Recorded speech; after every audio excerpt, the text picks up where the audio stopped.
청년층이 쉬어쓰 인구가 늘어요. 그런데 반면에 50대 소위 70년대생은 본격적으로 대거 고용시장에서 이탈하고 있는 현상. 우리 경제 정말 상황이 심각하다 이렇게 보고 있는데 어떻게 보고 계십니까? 50대 중반을 넘어가면 시장이 안 좋습니다. 70년대생도 구조조정 등등 하는 것이 우리나라 60세 정년이지만 훨씬 빨리 나온다는 것. 이 시장에서 결국 이제 인구도 줄어드는데 왜 그러면 외국인 노동자들도 많이 들어오는데 네. 왜 일자리가 이제 없다고 그럴까 하면은 이제 좋은 일자리가 없다는 것입니다. 대기업이나 이런 쪽이 자꾸 이제 해외로 나가니까요. 지금 청년층의 이제 일자리의 문제는 좋은 일자리가 부족하다는 것입니다. 그리고 우리나라는 제조업 중심이기 때문에요. 기업이 성장하는 만큼 그만큼 고용 창출 개수가 그게 이제 고용 유발 개수라고 그러죠. 그게 낮습니다. 특히 반도체는 엄청 낮아요. 자, 그러면 나아가서 이런 부분 좀 말씀드려보도록 하겠습니다. 다시 이제 경제로 좀 돌아왔을 때 제로 성장하에서 가장 눈에 띄게 우리가 체감하게 할 만한 경제적 현상은 아마도 고용이지 않을까 생각을 합니다. 최근 우리 GDP 성장률만 놓고 얘기했지만 안에 내부를 좀 뜯어보면 특히 기업의 신규 투자가 계속 위축되고 있고 투자 위축은 곧 신규 고용 창출이 미진해진다라는 것을 가늠해 볼 수 있는 잣대인데 특히 어제 한 기자분으로부터 전화가 와서 이런 현상에 대해서 코멘트를 해달라라고 했던 그 질문이 뭐냐면 청년층이 쉬어쓰 인구가 늘어요. 그러니까 비경제 활동 인구에 해당되는 쉬어쓰 인구가 늘어요. 근데 청년 고용률은 역대 최저 상황인 거예요. 그러니까 다시 말하면 사회로 진입을 안 하고 쉬어쓰므로 비경제 활동 인구로 남아 있는 현상. 그런데 반면에 50대 소위 70년대생은 본격적으로 대거 고용 시장에서 이탈하고 있는 현상. 자, 이런 현상이 저는 현재 우리 한국 경제 이게 고용이 또 더군다나 후행적 변수인데 경기 후행적 변수가 이렇게 안 좋게 나타나는 현상 이걸 지켜보면서 우리 경제 정말 상황이 심각하다 이렇게 보고 있는데 어떻게 보고 계십니까? 네, 여러분들은 이제 노동시장 혹은 취업시장 데이터를 이제 잘 보셔야 되는데요. 네. 예를 들어 취업자 수가 증가했다, 감소했다 하는 것은 그 세대의 인구하고도 관련이 있습니다. 그래서 작년 같은 경우에 20대의 취업자 수가 13만 명 감소했다 하는 것은요, 정확하게 인구 수도 그 정도 감소했습니다. 네. 그래서 방금 말씀하신 이제 고용률, 그것은 이제 해당 인구 수 대비해서 이제 취업하고 있는 숫자 비율이니까 이 비율을 보셔야 되는데요. 20대는 이제 그 비율이 30대에 비해서는 낮습니다. 아시다시피 이제 대학도 다니게 되고 그다음에 직업을 이제 서칭해야 되는 단계이기 때문에요. 이 직장에 들어갔다 좀 쉬었다가 이제 자기가 앞으로 있을 직장을 선택하는 기간입니다. 그래서 이제 고용률이 조금 낮게 되고요. 우리나라가 30대 시장에 들어가면은 괜찮습니다. 네. 40대 시장도 괜찮습니다. 어느 정도. 네. 그다음에 50대 중반을 넘어가면 시장이 안 좋습니다. 그게 방금 말씀하신 이제 70년대생도 구조조정 등등 하는 것이 우리나라 60세 정년이지만 훨씬 빨리 나온다는 것 해서 그래서 시장을 본다면은 지금 30대, 40대는 이제 괜찮고요. 이제 한 50대 중반을 넘어가는 이 재취업 시장을 어떻게 할 것인가 네. 당국 입장에서 그다음에 20대의 이제 청년 시장입니다. 이 시장에서 결국 이제 인구도 줄어드는데 왜 그러면 외국인 노동자들도 많이 들어오는데 네. 왜 일자리가 이제 없다고 그럴까 하면은 이제 좋은 일자리가 없다는 것입니다. 네. 그래서 그런 부분에 있어서 이제 우리나라의 대기업이나 이런 쪽이 자꾸 이제 해외로 나가니까요. 이제 그런 부분이 일정 부분 있을 수밖에 없습니다. 그래서 서구 사회는 이걸 이미 겪었기 때문에 네. 이제 해외로부터 좋은 기업을 유치하려고 그러는 것이죠. 혹은 자기 기업을 리쇼링하게 한다든지. 그래서 그런 부분은 이제 기업 측면이나 정부 정책 측면에서 이루어져야 될 것 같고요. 그다음에 이제 서구 사회에서 변화가 일어나는 것 중에 하나가 소위 말해 이제 그 직업 학교라 그럴까요? 이런 쪽에 이제 젊은 친구들이 들어간다는 것입니다. 왜냐하면은 지금 같은 경우도 또 예를 들어 이제 서울시에 이제 버스 기사라든지 그다음에 우리가 타일을 깐다든지 예를 들어 네. 이런 쪽에 이제 임금이 계속 올라가고 있습니다. 그리고 이제 그 시장도 이제 안정적이고 하니까 지금 기사라는 것이 이제 신문의 기사를 보면은 지금은 이제 20대 대학을 졸업하고 한 층은 이제 그러는데요. 지금 이제 고등학교에 들어가고 하려는 애들은 자꾸 이제 이게 실업계나 이런 쪽으로 나와서 직업을 바로 이제 얻으려는 이런 수요가 지금 많이 증가한다고 그러거든요. 그래서 이런 쪽에 이제 변화는 이미 지금은 이제 10대에서는 좀 일어나고 있는 것 같습니다. 그래서 이제 그런 쪽의 변화를 가져오려면 이제 사회가 임금을 체계를 바꿔야 되는 것이죠. 이미 바꿔지고 있는 것 같습니다. 그래서 이제 결국 지금 청년층의 이제 일자리의 문제는 좋은 일자리가 부족하다는 것입니다. 그리고 우리나라는 제조업 중심이기 때문에요. 기업이 성장하는 만큼 그만큼 고용 창출 개수가 거의 이제 고용 유발 개수라고 그러죠. 그게 낮습니다. 특히 반도체는 엄청 낮아요, 사실은. 그렇기 때문에 우리나라의 일종의 운명이라고 보시면 되겠습니다. 그래서 그런 부분에 이제 어려움은 어쩔 수 없이 조금 지속될 것 같고요. 예. 그다음에 그 돌파구가 지금 이제 우리가 실질적으로 이제 뭐라 그래야 되나요? 제조업에서 아까처럼 이제 그 뭐 운전을 한다든지 이런 쪽에서도 이제 조금 또 임금이 좀 올라가면은 그러면은 이제 인력의 배분이 좀 이루어지지 않을까 그렇게 보고 있습니다. 뭐 일단은 아까 말씀드렸듯이 이제 기업의 투자, 그다음에 대기업을 유치하는 것, 그리고 좋은 일자리를 만들어내는 것 이게 중요한 것이고요. 이런 상황에서 뭐 예를 들어 저기도 이전에 이제 마크롱이 그런 이야기를 했습니다. 서구 사회가 똑같이 저성장에 들어가면서 다 경험하게 되는 것인데요. 네. 이제 그때 프랑스도 이제 일자리가 없다 청년들 그러니까 마크롱이 그때 했던 이야기가 저 건너편 빵집에 일자리가 얼마나 많은데 뭐 이런 이야기들을 했습니다. 그런데 그것은 이제 일종의 이제 그 당사자가 소위 말해 젊은 층이 안 돼 보고는 사실은 모르는 이야기인 것이죠. 그래서 좋은 일자리는 우리나라가 선진국이 된 만큼 좋은 일자리에 대한 수요는 당연히 있는 것이고요. 예, 그런 면에서 좀 어렵기는 합니다. 예, 그런데 일단 리쇼어링이라든지 대기업을 유치하는 것 그것은 정부에서 좀 적극적으로 해야 되지 않나 싶고요. 그다음에 그렇지 않은 직종에서의 임금 격차를 줄여 나가야 됩니다. 제일 큰 부분은 너 저기 가서 일자리 많은데 왜 안 하느냐? 임금 격차가 크기 때문이거든요. 그게 임금뿐만 아니라 비금전적 혜택까지 감안하면 훨씬 크다는 것입니다. 그 부분을 줄여줘야 이제 이런 인력의 배분이 바르게 되는 것입니다. 최근에 이제 서울시 버스 이제 임금도 높고 하니까 이런 쪽으로 이제 배분이 서서히 되기 시작하거든요. 그런 쪽 두 방향이 그러니까 극단적인 임금 격차를 줄이는 것. 그다음에 이제 좋은 기업을 유치하고 우리나라 기업을 리쇼어링하게 하는 것. 왜냐하면은 지금 이런 이야기가 있습니다. 예를 들어 베트남에 나가 있는 이제 신발 업체가 거기도 이제 인건비가 비싸지잖아요. 그다음에 우리 공장을 어디로 옮겨야 될까? 이 부분에 이제 대한 고민을 하는데요. 의외로 답은 그 사람들은 다음 넥스트 자기의 공장을 미국으로 본다는 것입니다. 이제 자동화가 다 되기 때문에 인건비 문제가 그렇게 크지가 않고 이제 소비시장 근처로 가야 된다는 것이죠. 우리나라도 소비시장 큽니다. 그래서 그런 부분을 이제 좀 기회를 활용하는 것 그게 필요하지 않을까 싶습니다. 네. 네. 박사님께서 지금 현재 고용 시장을 중심으로 한국 경제를 좀 진단해 주셨고, 그리고 이 고용 구조에서 좀 탈피하기 위한 정책 제안도 좀 해주신 거예요, 지금 말씀 속에. 네. 근데 이 말씀 속에 주요 골자를 좀 해석을 해보면 현재 우리나라의 대규모 구조조정이 일어나고 있고, 그 속에서 소위 50대나 70년대생이 먼저 조정이 빨리 되고 있는 상황이고 시작한 거죠. 그리고 20대는 잘 뽑지 않는 그런 구조하에 놓여 있다. 근데 이런 상황을 좀 만드는 또 몇 가지 변수를 생각해 보면 한 가지는 이 산업 패러다임의 변화죠. 그 속에서 소위 산업이 융성돼도 일자리가 그만큼 나타나지 않고 있는 앞에 말씀하셨던 그런 현상.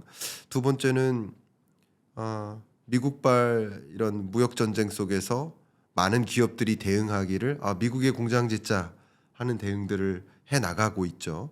가뜩이나 우리나라 제조 기지가 줄어들고 있는데 이런 트럼프발 이런 자국 우선주의는 역시 우리 기업들의 대응을 그런 방향으로 이끄니 또 신규 고용 창출이 안 되고 여기에 하나 또 더한다면 앞서 말씀 주셨던 중국으로부터의 추격, 갖고 있던 산업들도 뺏기니까.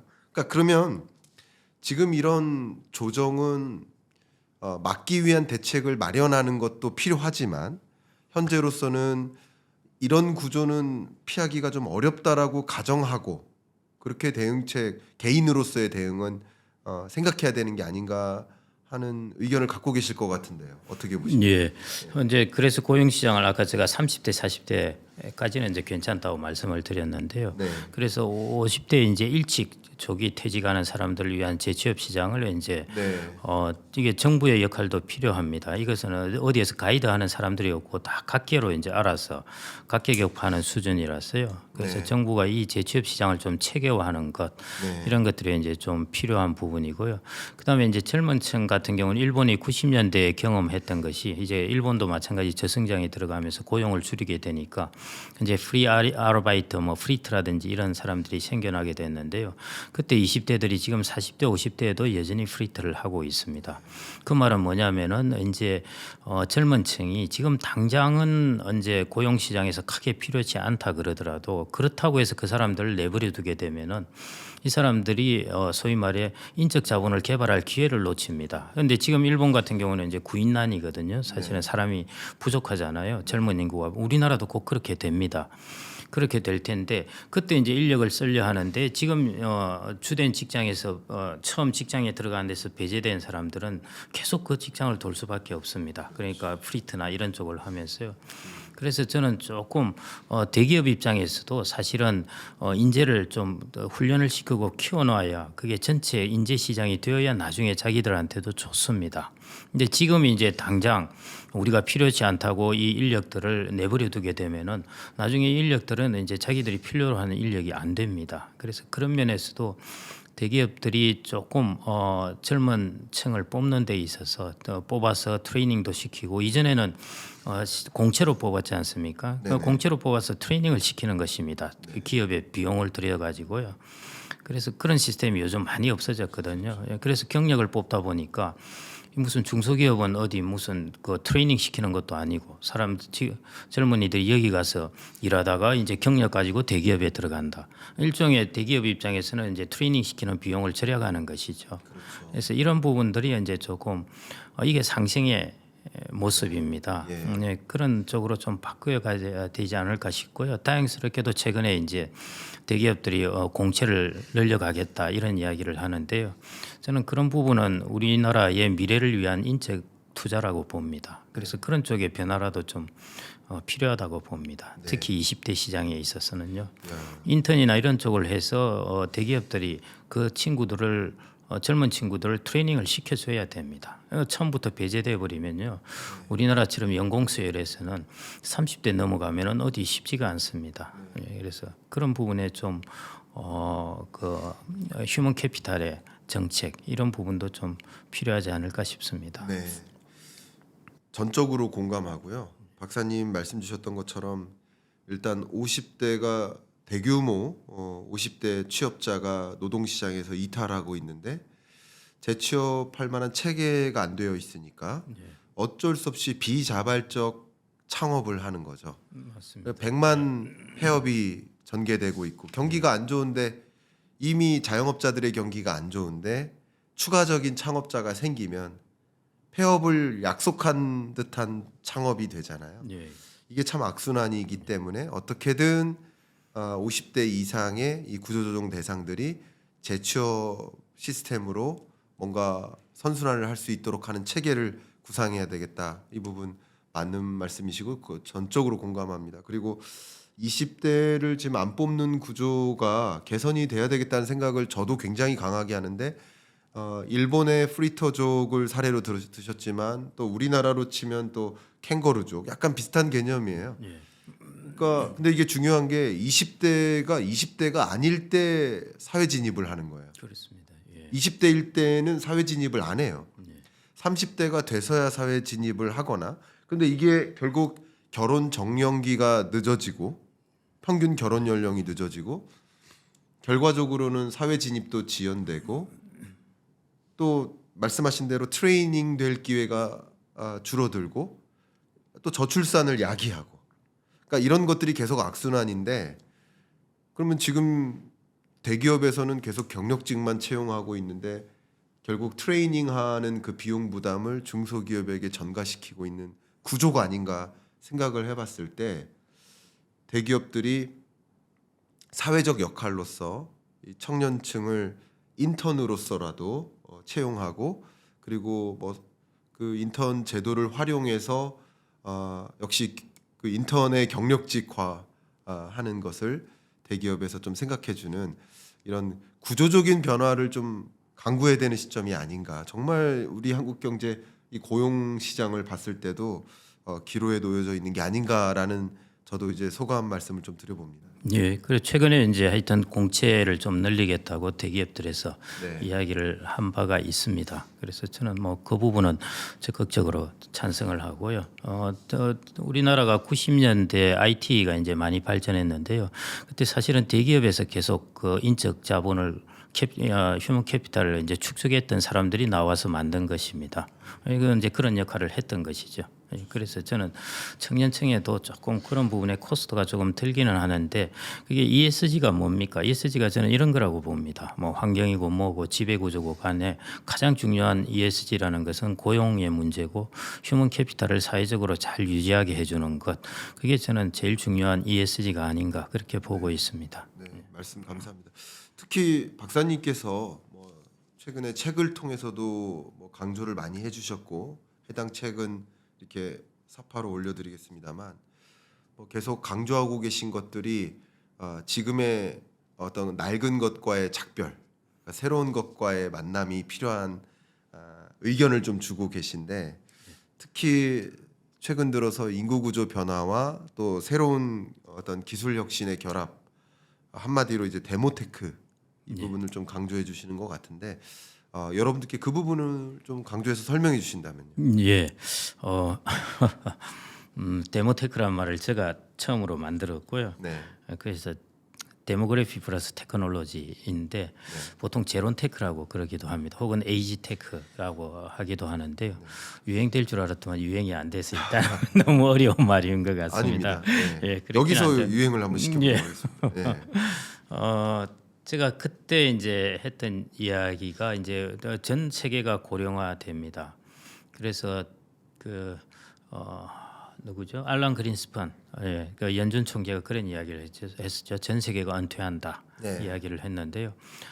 그러면은 이 시장에서 어떤 시장이 있을 것이냐 한 것이 이제 초점을 맞춘 게 이제 데모테크였고요. 네. 지금 서구 사회나 우리나라 지금 베이비부모나 은퇴하는 사람들은 보면은 60년대 2차 대전 이후에 이제 60년대 그 고성장을 구가한 그 시기입니다. 그래서 자산을 가장 많이 갖고 있어요. 미국 같은 경우에도 베이비 부모가 거의 뭐 자산의 55% 이상을 들고 있는 것이고요. 일본도 그렇고 우리나라도 그렇습니다. 그래서 이제 이 시장을 타겟으로 하자.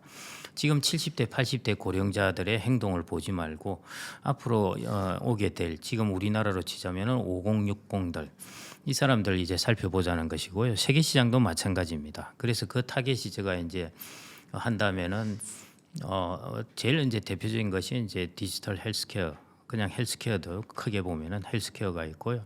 그다음에 바이오가 있고, 그다음에 뷰티가 있습니다. 네. 예, 뷰티 쪽도 꽤 유망할 것 같고요. 그다음에 이제 로봇과 AI가 있습니다. 사람들이 이제 보면은 고령 사회 하면은 다 이게 뭔가 사회복지사가 열심히 뛰어다니고 이런 이제 이미지로 생각하기 쉬운데요. 저는 그 이미지를 바꾸자는 것입니다. 네. 고령 사회를 하이테크의 이미지하고 결합시키자는 것이었고요. 그런데 제가 이제 2년 전인가 하여튼 제론테크에 관한 세미나를 하는데 대만의 한 의사분이 와서 자기가 개발한 제품을 이제 보여주는데, 자기 어머니도 생각하고 하면서 제품을 개발했다는 것인데요. 침대가 있는데 이 침대가 밤새 그 사람이 자는 그 자면서 보인 이제 움직임, 그걸 보면서 어디가 불편한가를 체크한다는 것입니다.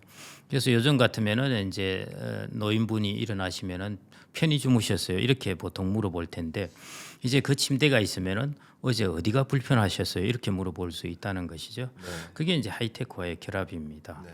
그래서 그런 것들이 이제 AI와 로봇이 해당되는 것이고요. 바이오, 디지털 헬스케어, 그다음에 뷰티. 저는 이런 쪽 업종은 계속 괜찮으리라고 보고 있고요.